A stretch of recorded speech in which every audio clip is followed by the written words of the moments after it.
حسین یا حسین، یہ تو مظلوم کا ماتم ہے نہ ہوگا، یہ تو معصوم کا ماتم ہے نہ ہوگا۔ اور آج کل بہت سے انٹلیکچوئلز کہہ بھی رہے ہیں بھئی ہاتھ سے ماتم بھی جو ہے وہ خود اذیتی ہے، ہاتھ سے ماتم کرنا۔ دیکھیے سب، اور قرآن نے منع کیا ہے کہ اب اذیت جو ہے اپنے آپ کو ہلاکت میں نہ ڈالو۔ خیر اس پہ ایک الگ ہے کہ اس کے معنی مراد کیا ہے کہ ہلاکت میں نہ ڈالو، اس پہ آج مجھے بات کرنی تھی لیکن موقع ٹائم نہیں بچا۔ علماء فرماتے ہیں کہ ایذائے نفس میں اور ایذائے غیر میں فرق ہے۔ کسی اور شخص کو تو ہم معمولی سی اذیت بھی نہیں دے سکتے، مثلا ہم ماتم اس کے منہ پہ جا کے تو نہیں کر رہے ہیں جس کو اذیت ہو رہی، ہم اپنے آپ کو تو معمولی اپنی جسم کو اذیت پہنچانا معمولی یہ جائز۔ ہاں اگر ایسی اذیت ہو، کسی ایسی چیز کا استعمال ہو رہا ہو کہ جس سے مثلا جان جا رہی ہو، ہلاکت میں انسان پڑ رہا ہو، تو ایسا جائز نہیں رہے گا۔ لیکن معمولی اذیت پہنچائی، اور اس کی مثالیں ہیں کتنی ایسی چیزیں ہیں، اگر معمولی اذیت پہنچانا بھی جسم کو حرام ہوتا تو خواتین جتنا بھی تھریڈنگ اور ویکسنگ وغیرہ کرواتی ہیں اس کے اندر تھوڑی سی اذیت تو ہوتی، تو پھر یہ بھی حرام ہو جاتا۔ چٹپٹے جو انسان کھانے کھاتا ہے، حلیم کھا رہا ہے اور آنکھوں سے آنسو جاری ہیں اور سی سی کی آوازیں نکال رہا ہے، تو اس سے کہا جی یہ تو اذیت پہنچا رہے ہو اپنے آپ کو، یہ بھی حرام ہو جاتا۔ تو اتنا معمولی سی اذیت یہ پہنچانے کی اجازت، اور خود قرآن کے اندر اس کی مثال ہے کہ اتنی اذیت کی پیغمبر اتنی عبادت کرتے تھے کہ پاؤں پہ ورم آ جاتا تھا،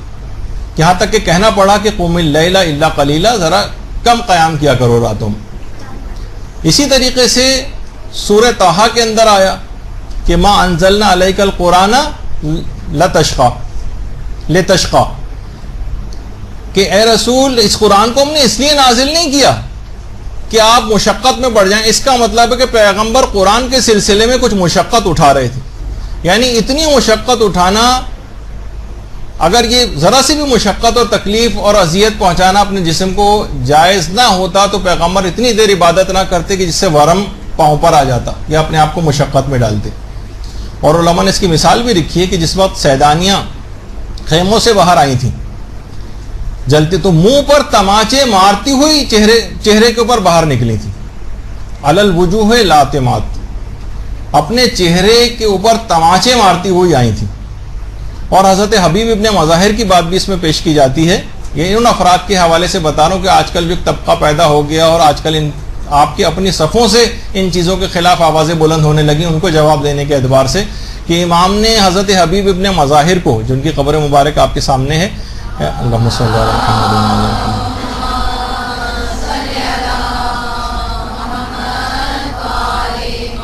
کوئی فقہ کے خلاف ورزی حبیب نہیں کر سکتے تھے کیونکہ امام نے انہیں مرد فقیہ کہہ کر خط لکھا تھا۔ اور جس وقت حضرت زینب کا سلام ان کے لیے آیا تو روایت کا باقاعدہ جملہ یہ ہے، اللہم صلی علی محمد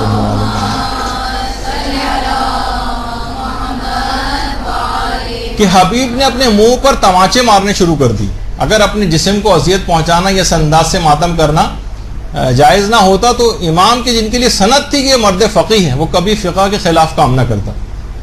اور دیکھیے یہ جو ماتم ہے نا، یہ سینے پر آپ کے ایسے تمغے سجا دے گا کہ جس کا آخرت ہی میں پتہ چلے گا حقیقت۔ جواد محدثی، جن کی بڑی مشہور کتاب فرہنگ عاشورہ ہے، جواد محدثی نے اپنے ایک آرٹیکل لکھا ہے عاشورے پہ، اس میں ڈاکٹر سید، یہ جواد محدثی انہوں نے باقاعدہ ایک آرٹیکل لکھا ہے جس میں ڈاکٹر سید اسماعیل مجاب کا ایک واقعہ لکھا ہے۔ کہتے ہیں کہ ڈاکٹر سید اسماعیل مجاب ایرانی تھے اور باقاعدہ زیارات یہ عزاداری کے سلسلے میں کہ دنیا میں کیسے کیسے کہاں کہاں ہوتی ہیں، ایران تک کا دورہ کیا تھا۔ کہتے ہیں کہ ہندو افراد آج بھی باقاعدہ یہ ہندوؤں کا دستہ بھی اس کے اندر ہوتا ہے جو انڈیا کے اندر ہوتی ہیں عزاداری وغیرہ، کہ ہندو تاجر اپنے مال میں برکت کے لیے بھی عزاداری اور مجلس اعضاء میں شریک بھی ہوتے ہیں اور اس میں ڈونیشنز بھی دیتے ہیں۔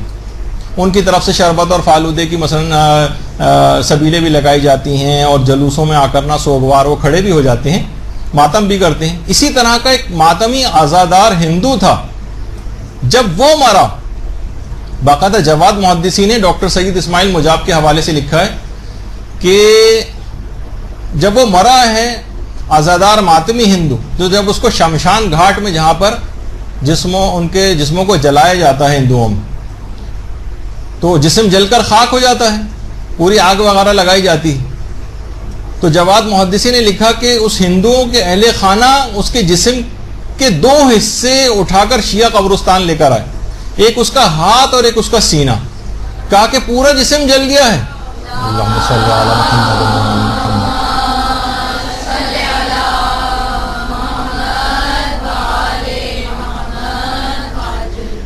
پورا جسم جل گیا ہے. یہ ہاتھ اور یہ سینہ جس سے ماتم کیا کرتا تھا یہ نہیں جلے، اور اس جسم کے ان حصوں کا تعلق مولا حسین سے ہے، ان کو اپنے قبرستان میں دفن کرو. باقاعدہ اٹھا کر لائے ڈاکٹر سید اسماعیل مجاب نے. تو علماء نے اس واقعے کو بھی لکھا ہے، جواد محدثی نے بھی لکھا ہے، اور علماء فرماتے ہیں کہ سوچی کہ ہندو غیر مسلم اس کا جسم ماتم کرنے کی وجہ سے محفوظ ہو گیا اور آگ نے اثر نہیں کیا، تو کیسے ممکن ہے کہ مولا حسین کے ماننے والے، ان کے احکامات پر چلنے والے، ان کی اطاعت کرنے والے دوزخ کی آگ ان پر کبھی اثر کر سکے. درود بھیجیے محمد علیہ.